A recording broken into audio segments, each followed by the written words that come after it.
আপনি নিজেও সাক্ষী, আপনার নির্বাচনী এলাকাতেও আপনাকেও মহিলারা ঘিরে ধরেছিল ফ্যামিলি কার্ড দেওয়ার জন্য। আপনি উত্তরে বলেছেন যেই মুহূর্তে ফ্যামিলি কার্ড সরকার দেবে আপনি চেষ্টা করবেন তাদেরকে ফ্যামিলি কার্ড ডিস্ট্রিবিউট করার জন্য। মাননীয় স্পিকার, মাননীয় প্রধানমন্ত্রী মাত্র যে উত্তরটি দিয়েছেন, নারীদের সামগ্রিক উন্নতির জন্য, অর্থনৈতিক উন্নতির জন্য যেসব পদক্ষেপগুলো নিয়েছেন, সেসব পদক্ষেপের 5 নম্বর প্যারাগ্রাফের আলোকে মাননীয় স্পিকার আমার সম্পূরক প্রশ্ন। মাননীয় প্রধানমন্ত্রী বলেছেন যে টোটাল 4 কোটি পরিবারকে আমরা ফ্যামিলি কার্ডের আওতায় নিয়ে আসব। আমরা যদি 4 কোটি পরিবারকে আমরা ফ্যামিলি কার্ডের আওতায় নিয়ে আসি, তাহলে আমাদের 1,20,000 কোটি টাকা মাননীয় স্পিকার আমাদের টোটাল হচ্ছে খরচ হবে, এবং প্রসিজারাল কস্ট সহ সেখানে 1,34,000 কোটি টাকা হচ্ছে আমাদের বার্ষিক খরচ হচ্ছে। আবার গত সপ্তাহে মাননীয় স্পিকার আমরা ফার্মার্স কার্ডের বিষয়ে জানলাম যে 2,75,00,000 ফার্মার্সকে আমরা ফার্মার্স কার্ডের অধীনে আমরা নিয়ে আসবো। মাননীয় সদস্য সরাসরি প্রশ্ন করুন, ভূমিকা বাদ দেন, প্রশ্ন করুন। তো সেখানে 6,875 কোটি টাকা, যেখানে প্রসিজারাল কস্ট সহ 7,000 কোটি টাকা মাননীয় স্পিকার খরচ হচ্ছে।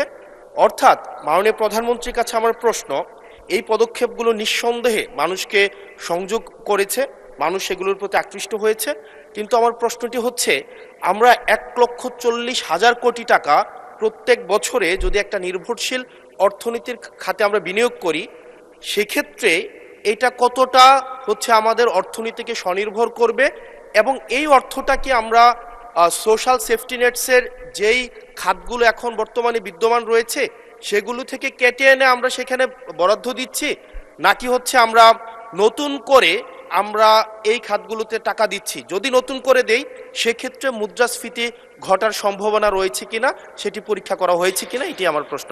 ধন্যবাদ মাননীয় স্পিকার। মাননীয় প্রধানমন্ত্রী। মাননীয় স্পিকার, আপনাকে ধন্যবাদ। মাননীয় ইয়াং সংসদ সদস্য, আপনাকেও ধন্যবাদ আপনার প্রশ্নের জন্য। অবশ্যই আল্লাহর কাছে শুকরিয়া, আলহামদুলিল্লাহ, যে আমরা যে ফ্যামিলি কার্ডের কথা জনগণকে বলেছিলাম নির্বাচনের পূর্বে, সেই ফ্যামিলি কার্ডটি মানুষ গ্রহণ করেছে, এবং আপনি নিজেও সাক্ষী,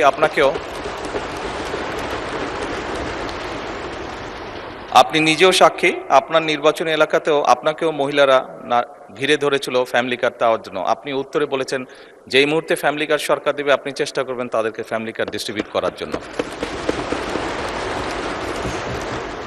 মাননীয় সংসদ সদস্য, আপনি নিশ্চয়ই এটি অনুধাবন করতে পারবেন যে 4 কোটি পরিবারকে আমরা ফ্যামিলি কার্ড দিব। আমরা পর্যায়ক্রমিকভাবে সরকার এটা দেবে। পৃথিবীর কোনো সরকারের পক্ষেই একবারে এটি করা সম্ভব না। এই ডাটাগুলো কালেক্ট করতে হবে, কার কি অবস্থা, প্রত্যেকটা ফ্যামিলির ডাটা কালেক্ট করবে, পর্যায়ক্রমিকভাবে আমরা দিব। এবং প্রথম স্টেজে আমরা যারা ভালনারেবল ফ্যামিলি আমরা তাদেরকে এই কার্ডগুলো দিব। কাজেই ধীরে ধীরে আমরা বাজেটটি তৈরি করব, এবং ধীরে ধীরেই আমরা কার্ড দেওয়ার সংখ্যাটা ধীরে ধীরে আমরা বাড়াবো। এবং সেজন্যই আমরা মনে করি আমাদের যে সব হিসাব নিকাশ করেছি আমরা, তাতে করে বাজেটের উপরে কোনো চাপ পড়ার তেমন কোনো কারণ নেই। এটি গেল 1 নম্বর। দ্বিতীয়ত, আপনি বলেছেন যে আরও যেগুলো সেফটি নেট,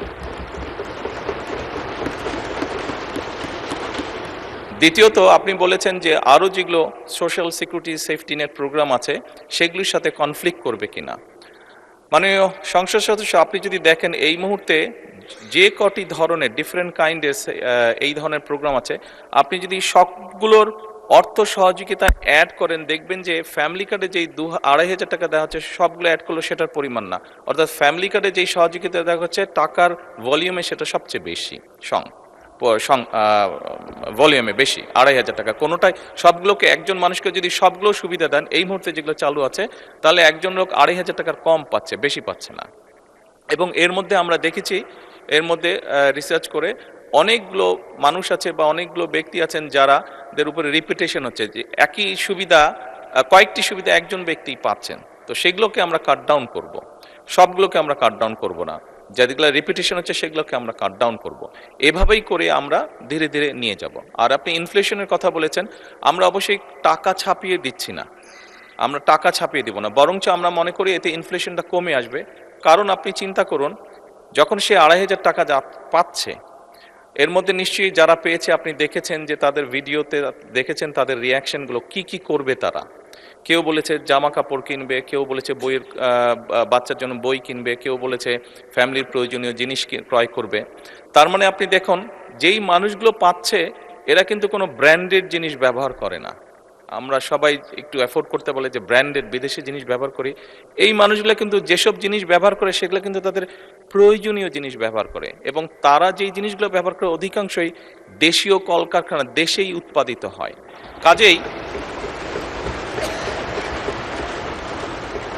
কাজেই মাননীয় সংসদ সদস্য, এই টাকাটা যখন তার কাছে যাচ্ছে, সে যখন খরচ করছে, এই টাকাটা কিন্তু গ্রামীণ ইকোনমিতে ব্যবহৃত হচ্ছে। সে হয় মুরগি কিনছে, সে হয়তো থালা বাসন কিনছে, সে হয়তো গামছা কিনছে, যেই সবগুলো জিনিস, সে তার বাচ্চার যে কাপড় কিনছে, সে তার বাচ্চার জন্য যে বই কিনছে, সবগুলো জিনিস লোকালি প্রডিউস হচ্ছে। তার ফলে যেটা হবে, আমাদের লোকাল ইন্ডাস্ট্রিগুলো ধীরে ধীরে, এই যে 1,64,000 কোটি টাকার আপনি কথা বলেন, এটি সম্পূর্ণভাবে লোকাল ইন্ডাস্ট্রিগুলোতে যাবে, লোকাল ইন্ডাস্ট্রিগুলোকে এগুলো হেল্প করবে।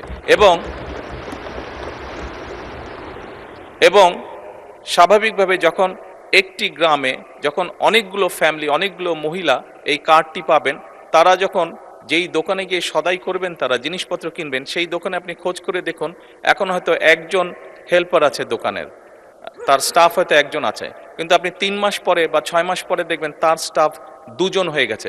কারণ স্বাভাবিকভাবে অনেকগুলো ফ্যামিলির কাছে এই সহযোগিতাটা পৌঁছাবে এবং তারা সেখানে সদাই করতে যাবে বা জিনিসপত্র কিনতে যাবে। ফলে ওই দোকানের মালিক যে বা দোকানটা যা চালাচ্ছে, তার তখন একজন সহকারী হবে না, তার 2 জন সহকারী হবে। অর্থাৎ কর্মসংস্থানেরও একটি ব্যবস্থা হচ্ছে।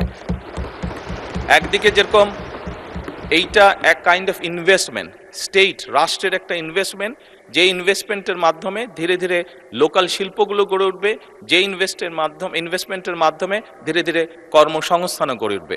সেই জন্যই আমাদের হিসাব বলছে ইনফ্লেশন বরং কমবে, বাড়বে না। মাননীয় সংসদ সদস্য, ধন্যবাদ আপনার প্রশ্নের জন্য।